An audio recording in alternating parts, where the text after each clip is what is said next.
Ahead of the August 2022 general election,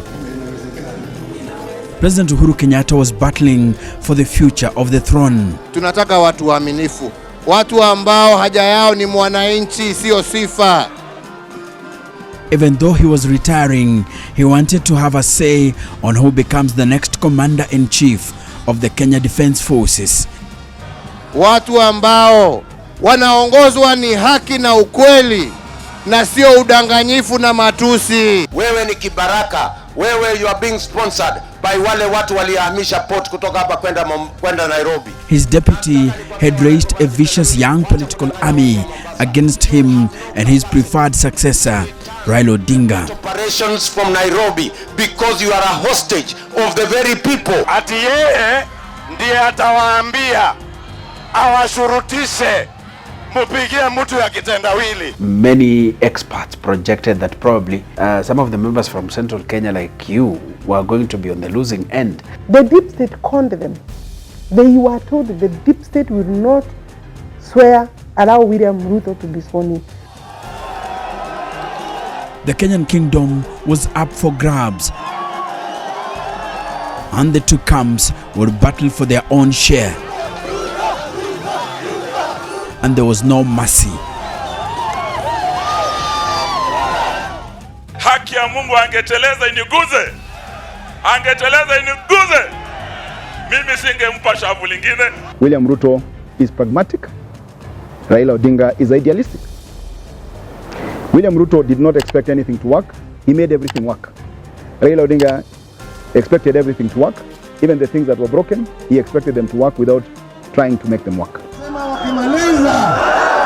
Wakimaliza wapate kazi ya maana, wapana kazi ya kusukuma wheelbarrow.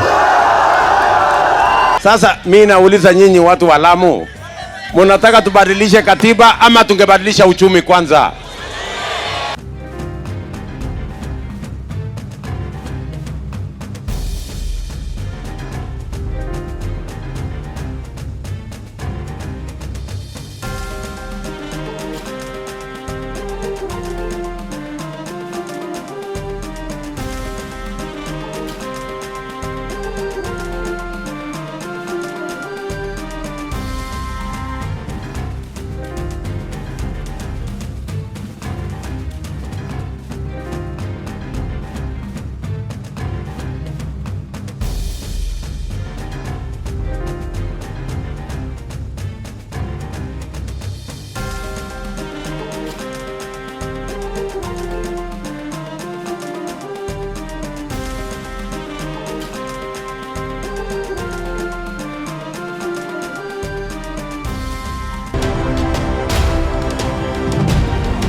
Lakini wakati mtu ya kitendawili alikuja kwetu October 1st, 2020, and tensions in the ruling Jubilee Party Pride had reached fever pitch.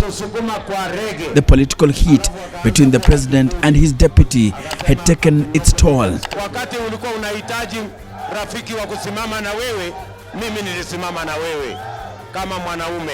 Ni kweli ama si kweli? Ruto had a decision to make. His party boss and commander-in-chief of the Kenya Defence Forces had cast him into the shadows. He did not want him to inherit the throne once his time expires come August 2022.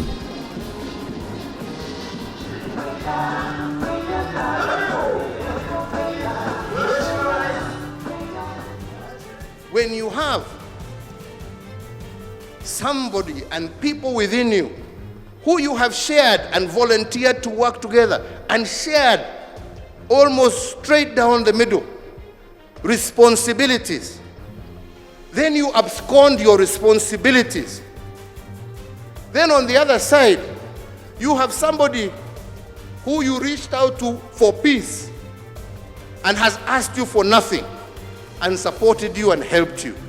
Which of the two is a better brother and a bigger brother? But the deputy president lasted for Kenya's ultimate power. Kwani mimi nashindana na Uhuru Kenyatta? Si Uhuru Kenyatta tumemmalizia and spoke out in tongues. Si anaenda nyumbani. Sasa ugomvi kati yangu na Uhuru ni ya nini? Challenging rule and the ruler. Tafadhali. Mimi nilikuwa rafiki yako bwana. Nilikusaidia. You know, you have heard us talking about conmanship or betrayal. I was not used to that kind of open, blatant betrayal, and therefore I felt I did not want to be part of that. Namwambia rais kwa heshima, tafadhali. When he stormed his party offices on the 1st of October 2020, miaka yako 10 tumekupatia. William Samoei Arap Ruto knew that whatever was going to happen at the Jubilee headquarters would determine the colors he puts on and the ferocity at which he goes for the throne. Mimi niko tayari. Either fight to recapture his seat at the party's hierarchy or get a tangible reason to walk out. Sasa Uhuru Kenyatta ananisumbua ya nini? Na mimi nilikuwa rafiki yake, nimefanya ile alikuwa anataka. You know, the president never wanted to insult President Uhuru, never wanted to go show public anger against the President Uhuru Kenyatta. He knew that that is not our competitor, and he kept insisting to us that what Uhuru is doing is to distract us from competition so that our competitor gets easy time. Let's focus on Tinga. Tinga is their candidate. It is not Uhuru Kenyatta. He had had it all. Stay clear of the king or he will destroy you. Ruto's followers, especially from Mount Kenya region, had also been warned of similar consequences. Because they had known the key people that were being listened to. You know, our people had already identified me as one of the message bearers of the direction that we are taking in terms of the next presidency. So therefore, the system had earmarked me for disruption, for whatever it is to stop Alice Wahome. But every party instrument he needed to take control of the Jubilee Party had been hidden, far away from his reach. His time at the ruling party was literally up, and he knew it. We have picked the pieces. We have licked our wounds. We have retraced back our steps. We have learned from the politics of betrayal and deceit and conmanship of the Kenyan political infrastructure. As he left the premises, Ruto would be certain that time to change colors and tact had reached. So we have gone back to what they call in the US situation room, you know, and we have crafted another building. Today, a party that is 2 months old called UDA. Watch on Thursday. We will win in Kiambaa. And where is Kiambaa? It is the president's backyard. We won in Juja, literally won in Juja. That was our candidate. Uhuru Kenyatta was ruling, but William Ruto was determined to inherit the seat. And nothing was going to stop him, not even the combined forces of a sitting president and the country's former prime minister. Ati sasa imebaki wanasema ati wataiba kura yetu. Sasa mimi nauliza nyinyi, si huyu jamaa alishindana na Moi? Si alishindana na Kibaki? Si akashindana na Uhuru? Mukipima anawezana kweli na huyu hasla? Yani nyinyi mukipima ati wataiba kura ya nani? Na hiyo kura wataiba mimi nikiwa wapi? Hiyo ni ndoto ya mchana bwana. Haiwezekani. Hawa watu tutawakalia ngumu. He had shaped his team of young politicians into exceptional political hunters. There is no script in politics, no right or wrong script. You can say that. But I think you do not need to humiliate, you do not need to fight, you don't need to use political justice system. Kuna William Ruto. Ebu onyesha rais wa tano ni William Samoei Ruto. You can sell issues you can explain to people that, look, our friendship is over. You don't even have to give many reasons. Then work towards then getting whoever you want to be elected without hurting, appearing to fight. Sisi wote tuliungana 2013 nyuma ya Uhuru Kenyatta. And like a wounded lion, Ruto was going for Kenyatta's throat. Ate tumekosa mtu ya kutuongoza. Ate mpaka wanaenda kukodesha mtu ya kitendawili ati aongoze sisi. The Mount Kenya region. Si hiyo ni madharau? Ni madharau, si madharau. What gave us this strength is, one, you would see the ground was with us. The former president was making a blunder after blunder by humiliating his deputy publicly. He was building us, and the momentum was building.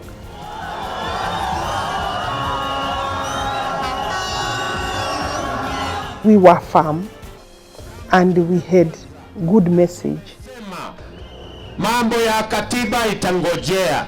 Kwanza tupange uchumi. And we didn't see ourselves working with the Right Honorable Raila Odinga. And nobody was interested, actually, the way I would think, until it became very hard for them. Ruto led this tactical haste deep into Kenyatta's political territory of central Kenya. And successive by-elections served as his launching pads.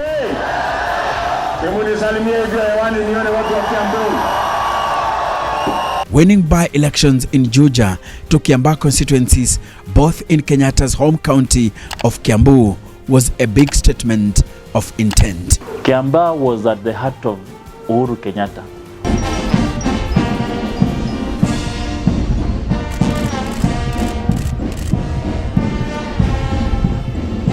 He was the chairman of Interior Committee of Administration.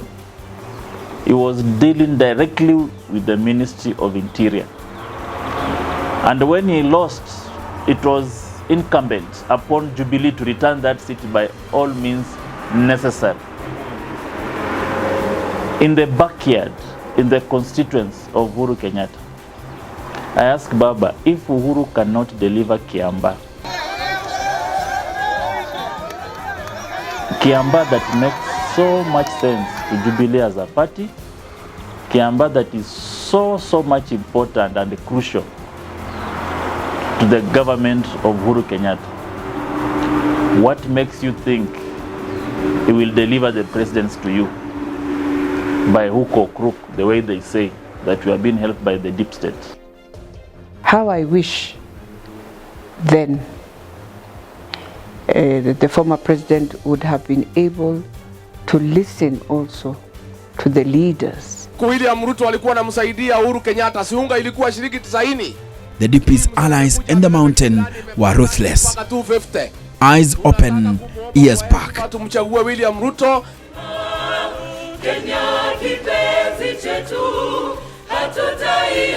Kenyatta soldiers in central Kenya would appear weak and out of ideas. But he was determined to change the tide at all cost. Nilikuwa naambia watu Maimahiu jana. Unakuja hapo unasema nyinyi ni maskini, nyinyi tumejenga hii radio, inakuja unaenda Mombasa unaambia wale, na usemi ni nani, wale walichukua bandari wakapeleka huko Naivasha, na mimi utaona nimeirudisha Mombasa. Akija hapa nakwambia Muriaga itakaa hapa sasa ni mudo wa maheni mayaga ini tutigihotana nake tutigihotana na dirego ugo na ngoro theru. Sijui kama mnanisikia wenzangu.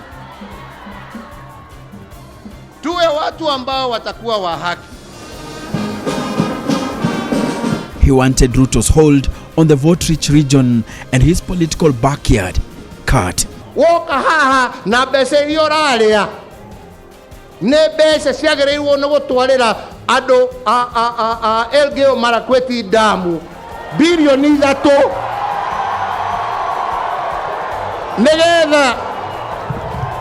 negetha ciana cia Ngai inyue maaĩ, negetha ciana cia Ngai ihote kurima, neguo ciekero muhuko wa mundu woka koroga makanitha atiri ndakunengera milioni 2 uke haha tuinagire hallelujah. But he was running out of time. The DP's grip on the region would become tighter, and coercive force was needed to loosen it. At least that is what his advisors thought. The worst is to fight with a government that is determined to finish you. I was the Vice Chair Justice and Legal Affairs. I was, of course, de-whipped from that position. When the things became difficult, because now the BBI is being rejected and we are really battering it in the campaign grounds, then they realized they are also now losing it. We are carrying the people with us. So they started making offers to us. I was offered to be the Chair Justice and Legal Affairs so that we remove Cheptumo, who was my chair. And I was also told, look, we are going to give you development. We are going to sit down with you, give us your plan for Kandara, but please get out of this thing. So as you stood with William Ruto, you are going against President Uhuru Kenyatta, who was then the kingpin, seen as a political kingpin in central Kenya. And actually, many experts projected that probably some of the members from central Kenya like you were going to be on the losing end. I was very sure William will defeat.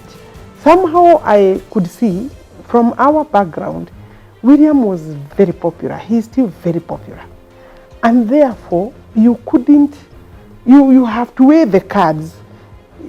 Some people decided that they were doing business with government. Actually, some of the people who lost, members of parliament, because they were doing business with government. People like us were not doing business with government. And I opted not to bother, because we either do business, keep the money, lose the seat. And we told them, and we would sit at tea, say, what is it for them? You hear them, but others believed the system and the presidency will work magic for them. I would tell some of my former colleagues, look, at tea, are you not seeing, can you interrogate this position, this situation, and see that when the rubber hits the road, there is no way people will drop William and take Raila. It is late. It didn't become late in 2018. William had become an item, an issue in our constituencies.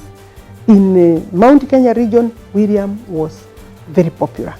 President Ruto knows very well that once you have the Kikuyus and the Kalenjins on one side, in a political game in this country, then you must play a higher card to win. Mutai Ngunyi called it the tyranny of numbers. If you want to play tribal politics in this country, make sure that your tribe is the biggest. Don't play tribal politics when you belong to a tribe that is not top 3. The highest is Kikuyus, followed by Luyas, followed by the Kalenjins. There is no way Raila can play in that game, because it's a purely tribal politics. It is not an ideological politics. Munasema tuendelee tusiendelee? Mambo ni hiyo. Very good. Attacks and counter-attacks were coming from both sides. There is nothing wrong with ambition. As Uhuru Kenyatta employed various tactics to push his deputy down the mountain, ambition must be controlled. It cannot be unbridled. It cannot be uncontrollable. Ruto went for Uhuru's neck, the BBI initiative. If passed and the constitution is amended, the DP's political influence will be cut significantly, and he knew it. Hawa majamaa ati wanasema wanataka kuja kubadilisha katiba kwanza, ati waongeze mamlaka ya rais. ati waongeze vyeo ya viongozi. To survive, BBI had to fall. Mimi nauliza nyinyi, mnataka tubadilishe katiba ama uchumi? Katiba ama uchumi? Shooting down the initiative that was being championed by President Kenyatta and former Prime Minister Raila Odinga would add some muscles to his political weight. Mambo ya kubadilisha katiba ingoje, mamlaka ya viongozi ingoje, mambo ya vyeo ya viongozi ingoje. You know, Enoch, Sikori, in politics, there are normally either 2, 3 or 4 teams. It's never one side. It's never one stream. So, whenever you know your opponent is on one side or one stream, and you are likely not to be able to buy that stream, then you take the opposite. So even if they said sometimes, you know, it's good that we are honest. Sometimes they may even have a very good proposal or, you know, or issue, but because they are also not on your side, then you have to first wait and see how, if you take that issue, how it will impact on you, on your electorate, and on your affiliation. Kenyatta and Odinga wanted the Kenyan constitution amended and have new positions created. They believed that these amendments would have shaped Kenya into a more cohesive nation while averting some of the post-election chaos and violence usually witnessed. Tukisema ya kwamba Nairobi hii na wingi wa watu inahitaji constituencies nyingi zaidi ndio CDF na pesa ya mashinani iongezeke, tumefanya makosa jameni. Mimi Uhuru nitafaidika na njia gani? Na mimi hata sitakuwa rais. Si ni yenu hii? Si mali itakuwa yenu? Kwa nini mwingine aseme hamuna haki ya kuipata? Kunaye haki hapo jameni? But the BBI would present a perfect opportunity for Ruto to hit back at his boss. So the way it was started by 2 people, you know, sijui 9 points, what after that, this. So it became very obvious that for us, if you fell into that, then it means you are supporting Raila and Uhuru. So it became more like... Now it became a contest. You cannot be a president who cannot have powers to call your troops to order and you think you are going to lead a nation. Ubinafsi tuweke kando, tuzungumze kujenga taifa. On the 26th of October 2020, the contents of the BBI document will be presented to members of the public at the Bomas of Kenya. Hii ni ile ya kuhandover, unajua? Si ndio? Inaitwa relay. Unakimbia ule mwingine anakugojea pale, anatakikana kukugojea ndio ashike aendelee, si ndio? Lakini sasa my brother William hapa amepinduka, anakimbia nyuma. An event Ruto's side still believes was choreographed to have him publicly humiliated. Leo tuko hapa katika hafla ya BBI. Shida ambayo iko kwa serikali ya Jubilee hiyo watatatua kando yao. Sisi tuko ndani. Hiyo ni yao hiyo.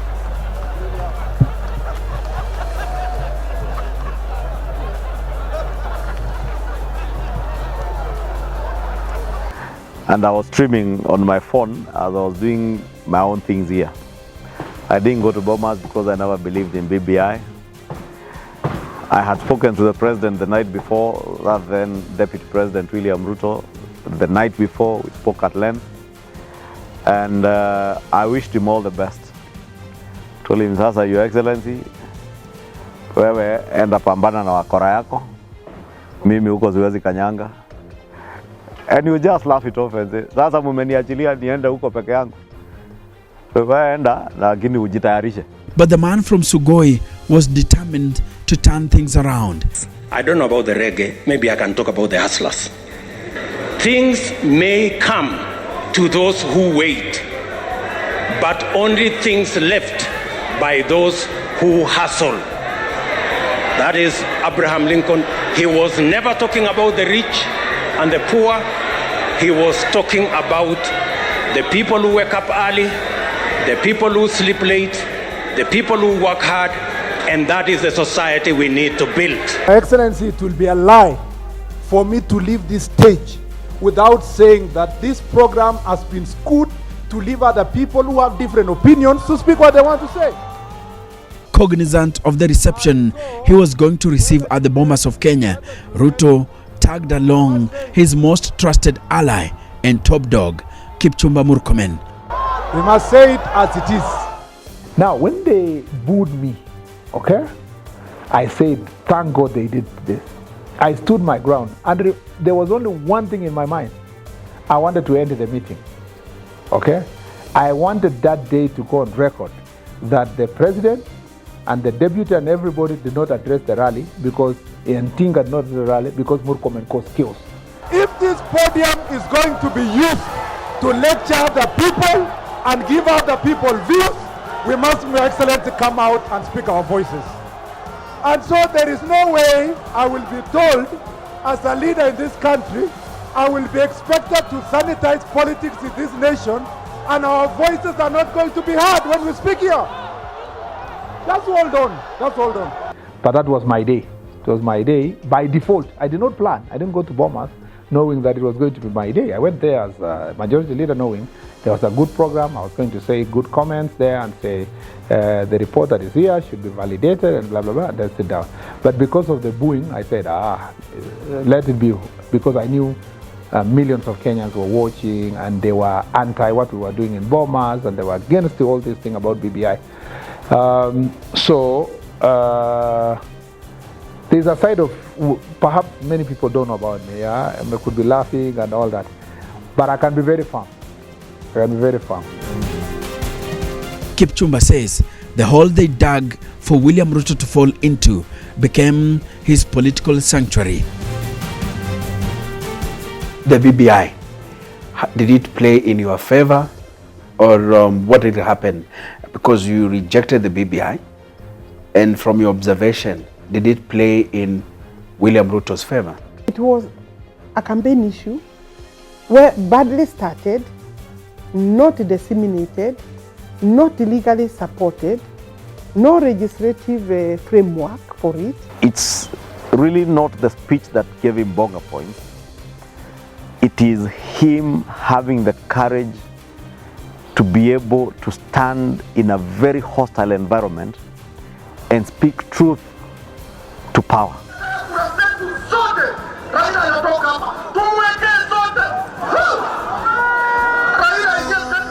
As the election drew near, the battle shifted to the Independent Electoral and Boundaries Commission. Na kwa sababu wameona mambo kimeumana, si mumesikia hawa watu wa kuzimia wameanza ile story yao ya kawaida ati wako na shida na Chebukati, sijui register iko na shida gani, IEBC iko nini. Every single party covets it. Wachana na IEBC, wachana na Chebukati, wachana na register, munashindana na mimi na Hustler Nation. Control it and you could rule Kenya. Ama muko tayari? Muko tayari ama muko tayari? There was fear in the Azimio camp that perhaps William Ruto controlled the man who was running things at the Electoral Commission. Ikifika mahali wanaona kura zao hazitoshi, wanaanza hii okora. Wako na shida na IEBC. Wafula Chebukati. Sijui iko shida register. Hapana, wachana na register. Nyinyi tuko tayari tarehe 9 mwezi wa 8. As Raila Odinga led his ODM supporters in subtly expressing their lack of trust in the IEBC boss, Ruto and his faction displayed a demeanor that suggested they were content and had faith in Chebukati. Nataka kuambia Chebukati ya kwamba hatujasahau vile ulibangle election yetu 2017, vile tulienda Supreme Court. Supreme Court ika-nullify hiyo election, na baada ya kunullify hiyo election, Supreme Court ikasema mabadiliko ifanyike ndani ya IEBC for the second repeat election, na walikataa kufanya hiyo mabadiliko. Hatutaki kurudi kwa hiyo barabara. Chebukati was going to be the referee in a game that will decide Kenya's 5th president, and so Odinga and ODM were concerned. I went back to Baba. I asked him that we were campaigning, and we actually went to court, to Supreme Court, against Uhuru Ruto. We challenged Uhuru Ruto. Our clarion call was that they have connived and colluded with the IEBC. IEBC, which was headed by then Chebukati and Chiloba Ezra. And we said that they have colluded with these two gentlemen to steal Baba's votes. That was 2017.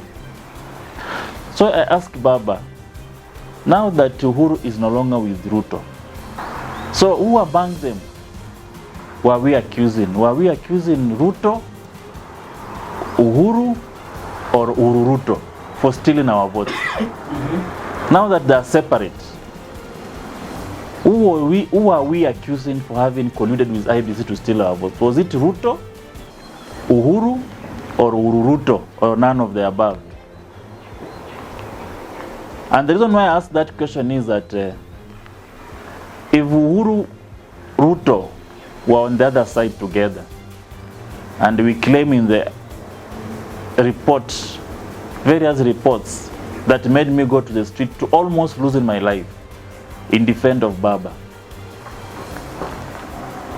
And we are being told now Uhuru and Ruto are no longer together. So who carries the IEBC? Is it Uhuru or Ruto, or both of them?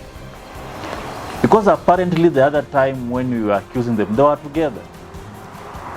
Did one of them collude with IEBC without the knowledge of the other? And one of them find that we have now won unceremoniously. Wameanza kuangaisha watu wa IEBC, wale ambao wanasimamia mambo ya teknolojia. Tunataka tuwaambie asubuhi na mapema, hatuwezi kuwaruhusu muangaishe IEBC. IEBC is an independent institution. They had been here before, and so they thought something was not right. Nataka niseme mchana kwa mchana, hakuna serikali ya nusu mkate. Hakuna serikali ya nusu mkate.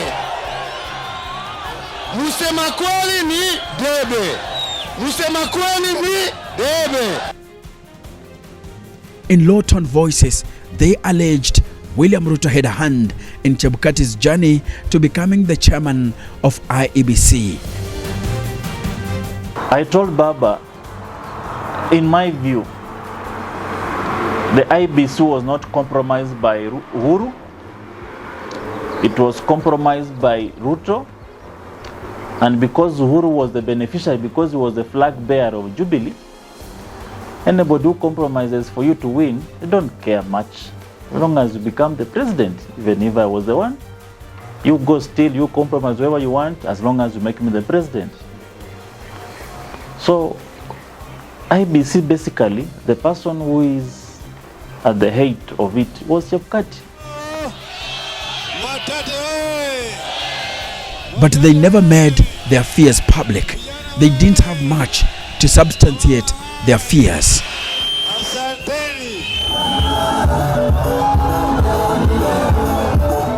To trace their source of fear, you have to travel back in time. Back to the 2007 general election.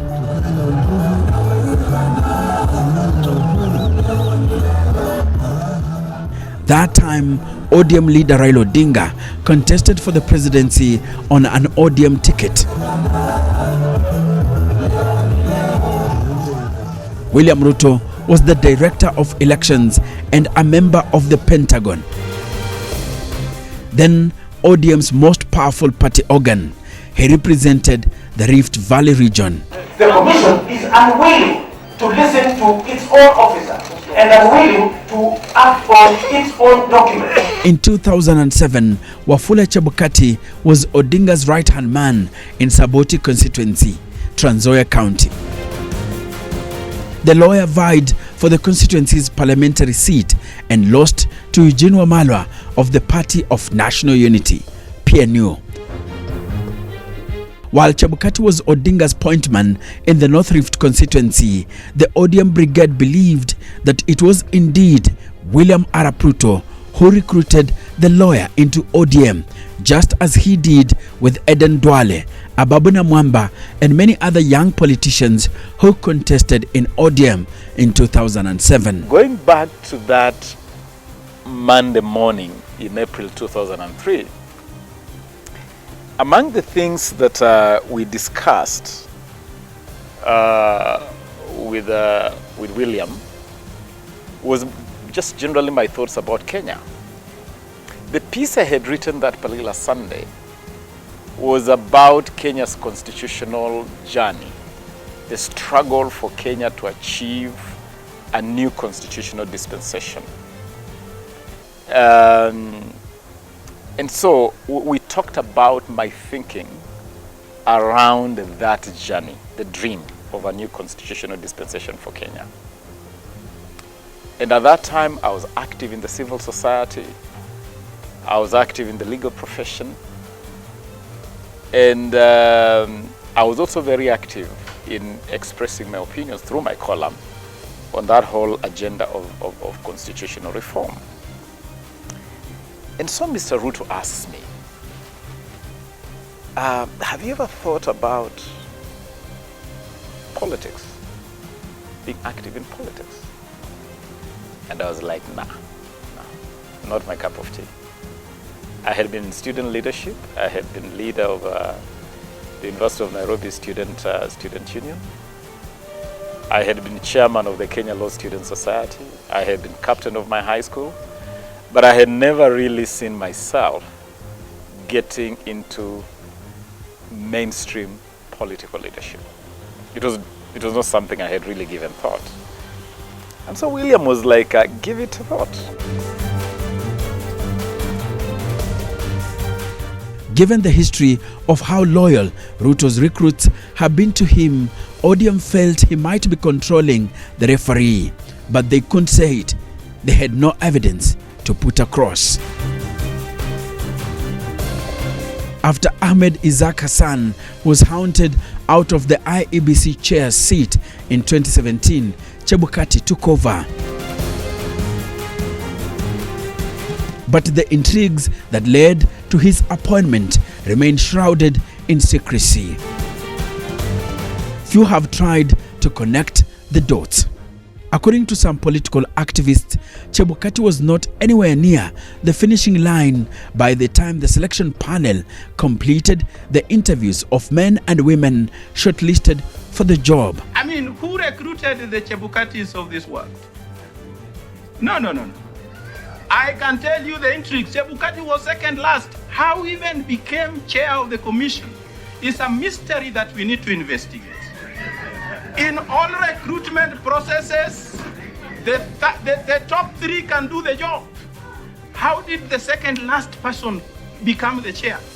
That is manipulation that happens. Maybe you can furnish us with that report. And that is the openness we want in the recruitment process moving forward. Report that Chebukati was last in the second last. Second last, and we know even the points. If you want me to tell you, us with that report.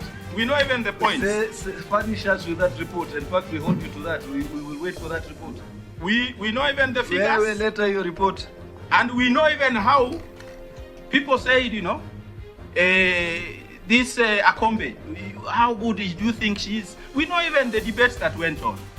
And so don't tempt us. What remains clouded in mystery is whether Ruto had a hand in the appointment of his alleged friend or not. And so the Azimio camp will be suspicious of Chebukati's relations with the Deputy President William Ruto. They had a strong conviction that the referee in the presidential poll had already been compromised. But they knew there was very little they could do. They had no evidence to this effect. And at that point in time, the election was less than a year away. Not enough time to push for changes at the IEBC.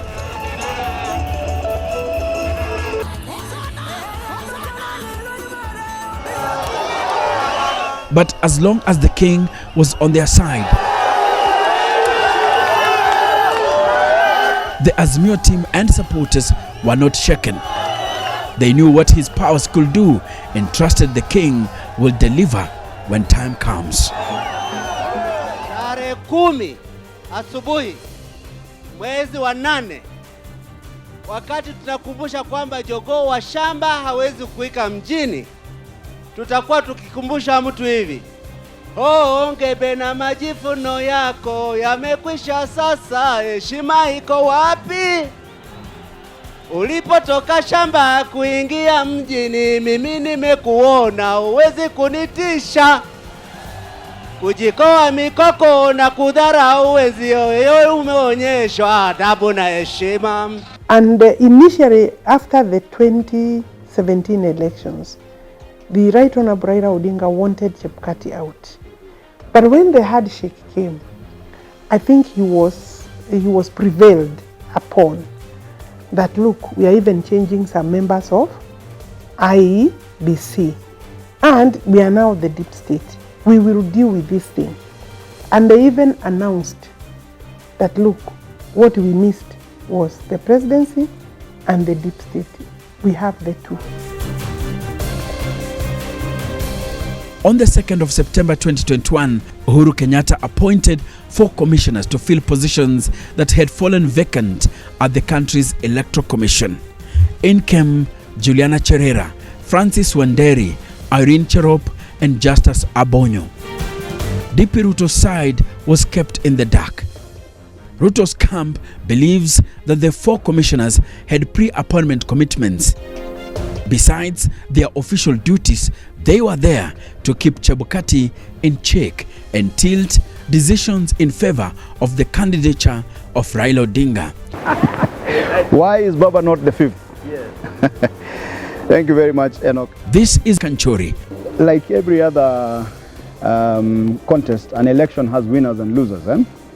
But of course, there are factors that will make you win, and there are factors that will make you lose. Odinga's chief agent, he tells me, having Uhuru Kenyatta in their camp made the Azimio brigade fail to match Ruto's level of preparedness. Because I don't want to talk about who was more popular than the other and so on. But what made a difference and why William Ruto is president and Raila Odinga is not, is only one thing. William Ruto is pragmatic, Raila Odinga is idealistic. William Ruto did not expect anything to work, he made everything work. Raila Odinga expected everything to work, even the things that were broken, he expected them to work without trying to make them work. Full of assumptions, the team didn't do much in terms of strategy and organization. So anytime you're losing, even one person, one key person in your team, sometimes even, you go even to the voter, you don't even want to lose a voter. Forget about now a key member of your team. Yeah. So in the last election, we saw the likes of Wetangula going, the likes of Musalia Mudavadi, the Kilifi governor Amason Kingi, and Mutua Machakos, and I can tell you, those people, because I know, they did not go willingly. They were very reluctant to go. They were very reluctant to go. But when you take things for granted and you have people in your team who keep saying akitaka aende, so it's almost unbelievable that in an election you can actually say that if someone wants to leave, let them leave. Even a voter, you don't dismiss a voter, one vote. So how do you dismiss someone who might even have 20,000 or 50,000 votes, 100, 200,000? That's what we ended up losing by. We ended up losing by, okay, I call it losing because a loss is a loss, by 200,000 votes. I can assure you those guys put together would have brought, at least double that.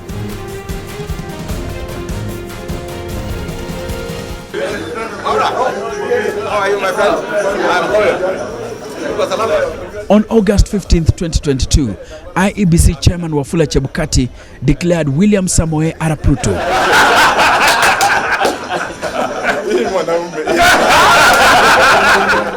the duly elected president of Kenya. Kama uko na maji na Oh, yes sir. Nashukuru uliniletea mahali moja ukasema hata kama hampendi hii mtu. Wacha kumsumbua. Truth has to be told. I, Wafula Chebukati, Chairperson of the Independent Electoral and Boundaries Commission, hereby declares that Ruto William Samoei has been duly elected as the President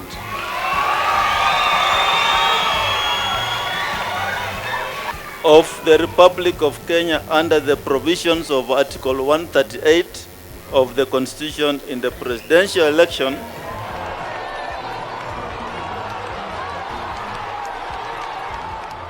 an event that was marred with chaos and the storming out of 4 IEBC commissioners christened Cherera 4.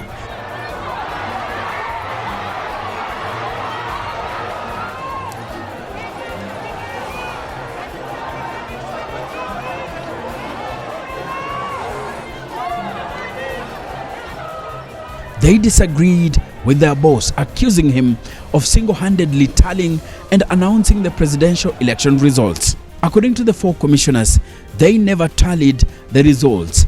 They were tallied by people working with the chairman.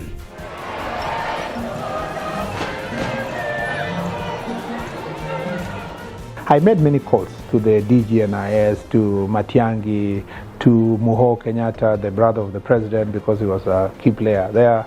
A number of them, I kept calling them and telling them, let it go.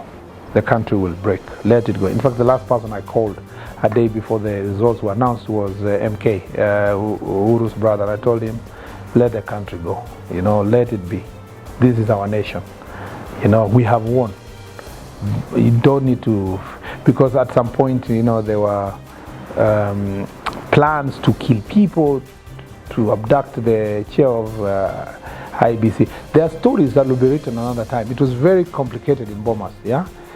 Even the chaos you saw there were calculated to create a scenario where we will run away and so forth. There were so many things. I couldn't even leave Bomas because we weren't sure whether if you leave Bomas, you'll go to your house.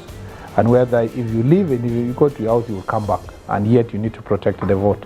The plan was to disrupt and to provoke our teams. The plan by Azimio was to provoke our teams and make sure we start fighting there inside.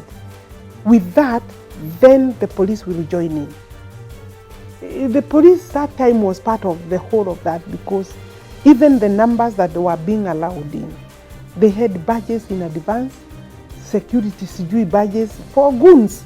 These goons that were behaving funny there had badges of either VVIP or security teams badges, and they were given in advance. Actually, the system was in control of the bombers plenary in a way. But Chebukati and his people and our teams, because we already had given people in advance for verifications, they worked so hard, but on our part, we had a clear message from the President, William Ruto. Do not respond to any provocation. It does not matter the extent of provocation. You remember an image of Kidiki almost going berserk, trying to stop responses and reactions from our teams. Cherera asserted that there is a prescribed format for declaring all elected positions and there is a form to be filled. For the presidential results, the commissioners are supposed to fill out Form 34C. They claim that was never submitted to them, and what they got from the CEO was a 3 or 4 page summary of all counties. Wafula Chebukati claimed that the camp led by President Uhuru Kenyatta and Raila Odinga used all kinds of intimidation in the hope that he would play ball.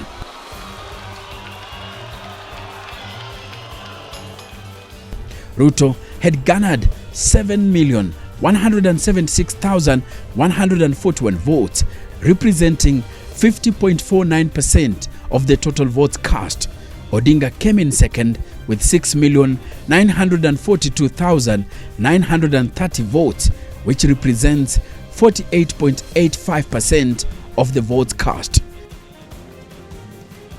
I will run a transparent, open, democratic government. And I will work with the opposition to the extent that they provide oversight over my administration. Disappointments, ups and downs, ours was to just focus on the final prize. And when it happened, I can tell you that there will be time we'll have to reflect. I believe that sitting in this office here where I am is a miracle. And it drives me to think that I must work extra hard. Sometimes here, we have to do the work, we have to meet also people and listen to their views and so forth. And sometimes I say, if I get tired now, what would it have been? How would it have been if we lost? And I say, you know, we must apply this energy and strength to make sure that we do the best.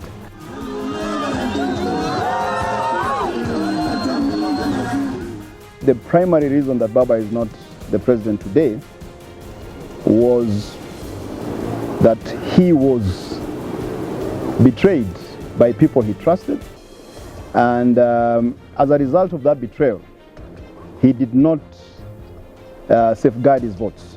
Kanchori is convinced that Odinga won the election, but believes that his team let him down. And you must also be able to not just protect them, but you must also have a clear record of your numbers. You know, that is part of the protection. So if you don't have a clear record of what you got, you're not able to prevent the other side or anyone else from meddling with those votes, whether it is at the polling station or at any tallying center, including the National Tallying Center. You cannot win without those structures.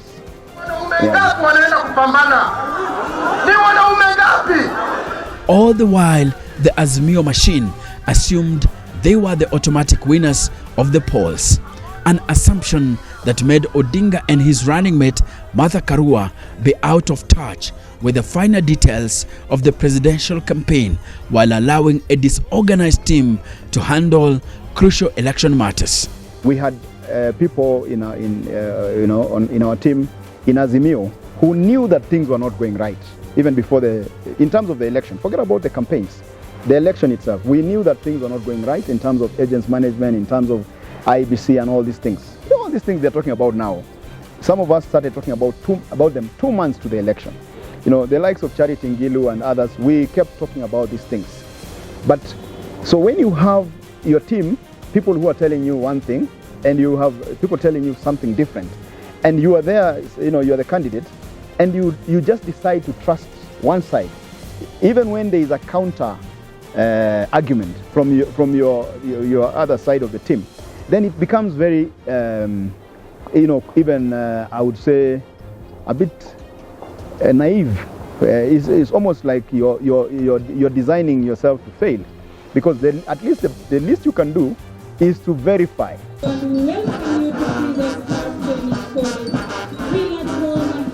Azimio believed that with Uhuru Kenyatta came the provincial administration, the police, the cabinet secretaries for interior and ICT, enough resources to win the election.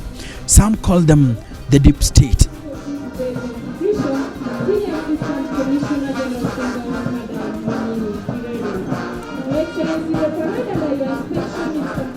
The hopes were invested in former ICT Cabinet Secretary Joe Musheru, former Interior Principal Secretary Dr. Karanja Kibicho, and Uhuru Kenyatta's brother Mohoho Kenyatta. The notion that Raila Odinga had the state is a misconception, in my view. He didn't have it. Even his brother and friend Uhuru Kenyatta, who was president at the time, did not have the state. Okay? But having said that, Enoch, you know, the state is a system. Is a system. There is nothing called the state, really. The state is a system. And like every system, it can be broken. Okay? A system can be broken. But more importantly, you must know how to use it. So I can give you a radio, a music system, for example. You know, I can give you a phone. an iPhone or whatever it is, if you don't know how to use that iPhone, it will not work. It's useless because you don't know how to use it. So, so even the part of the state that Baba had, or through Uhuru they didn't know how to use it.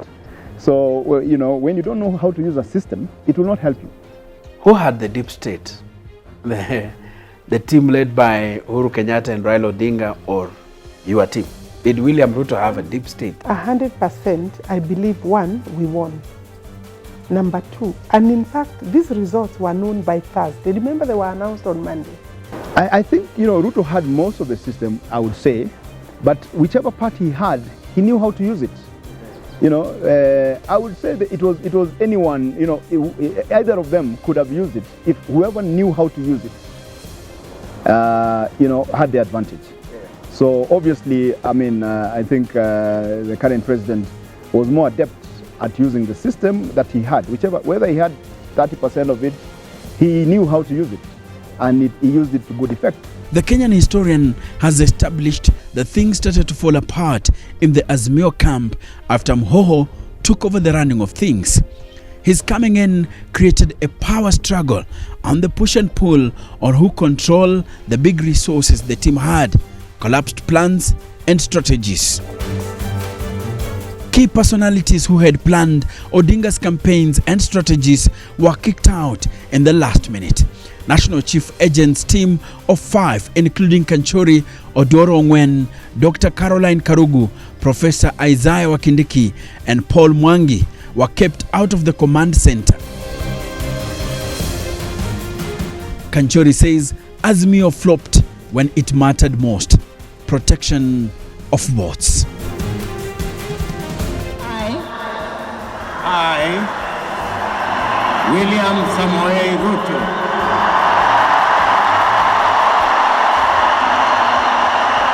in full realization